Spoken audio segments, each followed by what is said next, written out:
Selamat malam, kita berjumpa kembali dalam doa dan renungan malam bersama malam ini. Mari bersama-sama kita siapkan hati kita. Mari kita berdoa sebelum membaca firman Tuhan. Kita berdoa. Terima kasih Tuhan, kasih penyertaan-Mu terus kami nikmati dalam sepanjang hidup kami. Kini Tuhan kami rindu untuk kembali mendengar firman-Mu. Roh Kudus, berkati kami, mampukan kami untuk menerima firman-Mu ini dengan baik. Di dalam nama Tuhan Yesus kami berdoa. Amin. Saudara, malam ini kita akan membaca Injil Yohanes pasal 1 ayat 35 sampai ayat 42. Firman Tuhan mengatakan, pada keesokan harinya, Yohanes berdiri di situ pula dengan 2 orang muridnya.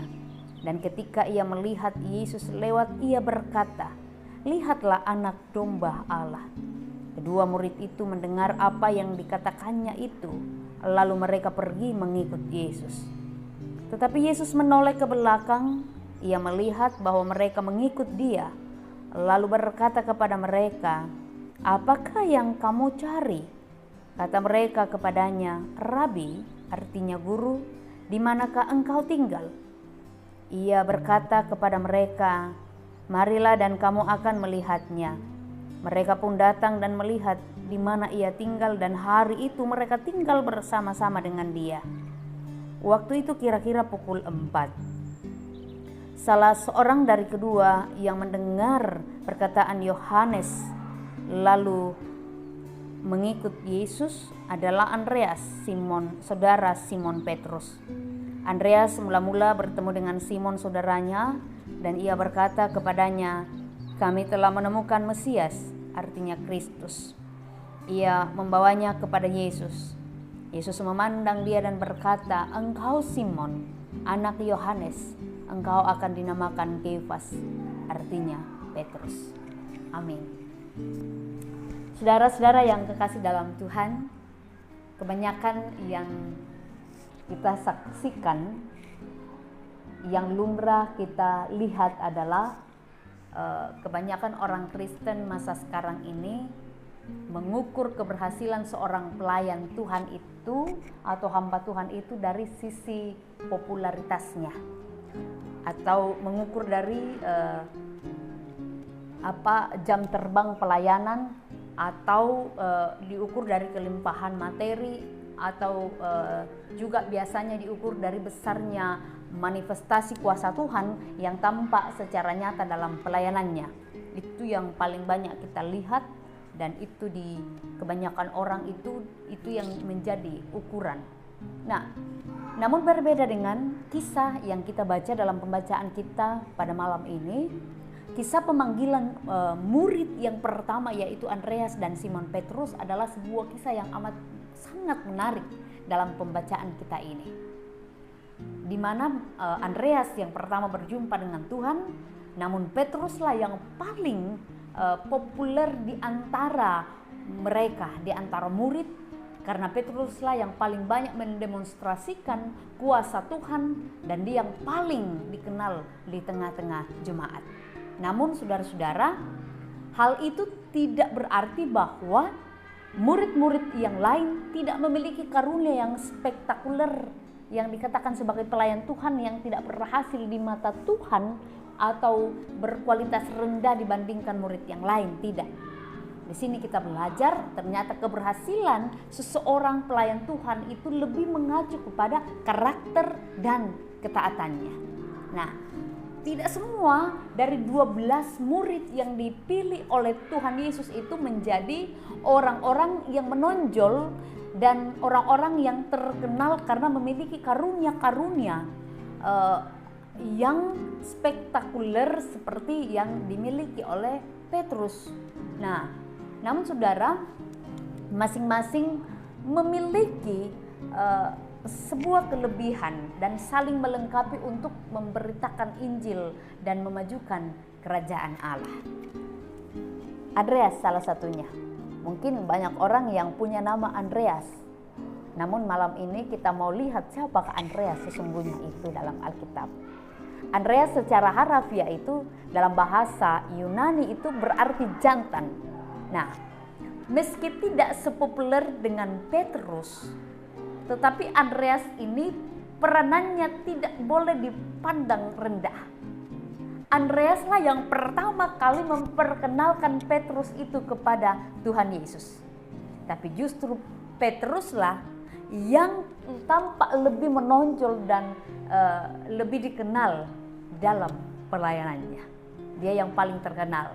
Nah, tapi saudara-saudara, meskipun pamor, Andreas ini tidak pernah berkecil hati, apalagi merasa iri terhadap saudaranya itu, terhadap Petrus itu.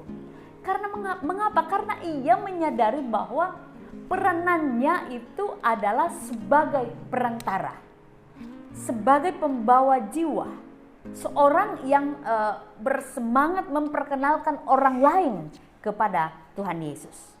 Bukan sebagai pengkhotbah yang sungguh terkenal atau hamba Tuhan yang memiliki karunia untuk menyembuhkan orang dan lain sebagainya. Tidak, tetapi ia menyadari bahwa dirinya itu hanyalah sebagai perantara, itu peranannya. Nah, saudara, di sini kita belajar bahwa kita perlu melihat sisi dari Andreas ini. Kita belajar bahwa kita tidak perlu iri terhadap karunia rohani atau kepopuleran seseorang dalam kehidupannya. Tetapi kita mau belajar bahwa yang utama adalah bagaimana kita menjadi hamba Tuhan yang setia. Bagaimana kita menjadi hamba Tuhan yang rendah hati, taat dan berkenan kepada Tuhan. Itulah yang bernilai di mata Tuhan. Semoga kita menyadari betapa kita berharganya di hadapan Tuhan dan kita terus datang kepadanya. Kita terus datang membawa siapa saja kepada Tuhan dan kita jadikan diri kita sebagai perantara antara Tuhan sehingga semakin banyak orang mengenal Tuhan dalam sepanjang perjalanan kehidupan kita. Tuhan memberkati. Amin. Saudara, mari bersama-sama kita berdoa. Terpuji Engkau Tuhan atas kasih setiamu yang terus kami nikmati bersama. Tuhan boleh memberi kami waktu yang baik sehingga malam ini kami boleh merenungkan firman-Mu.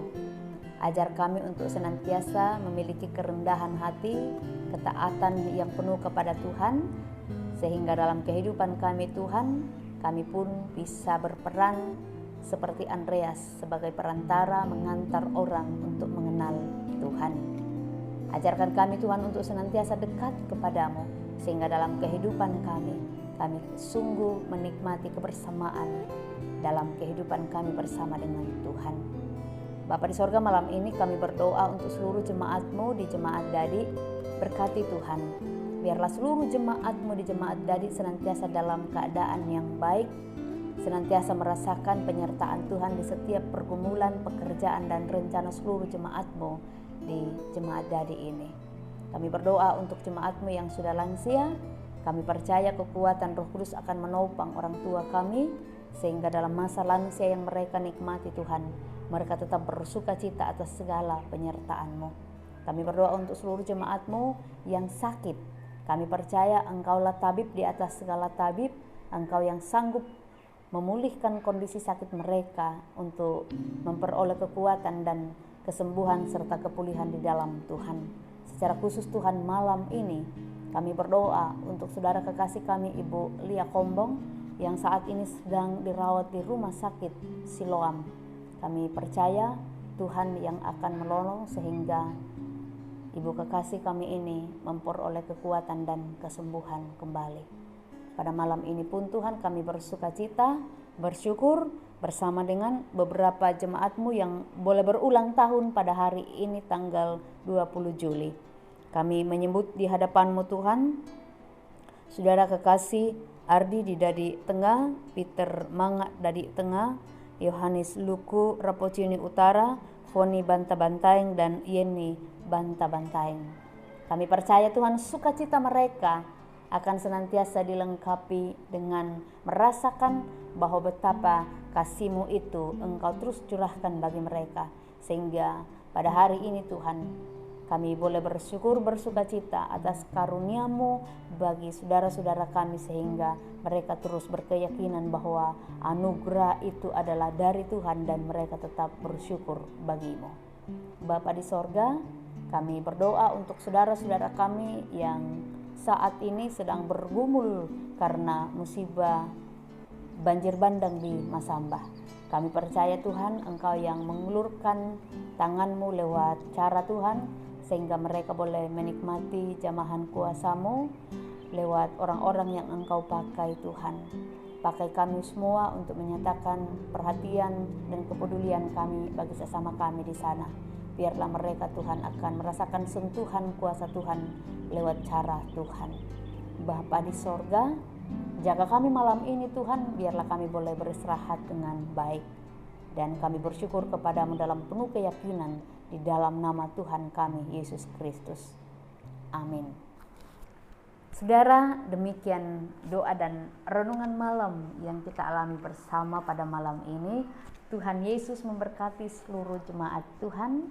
Bongi melo lako kita solanasan.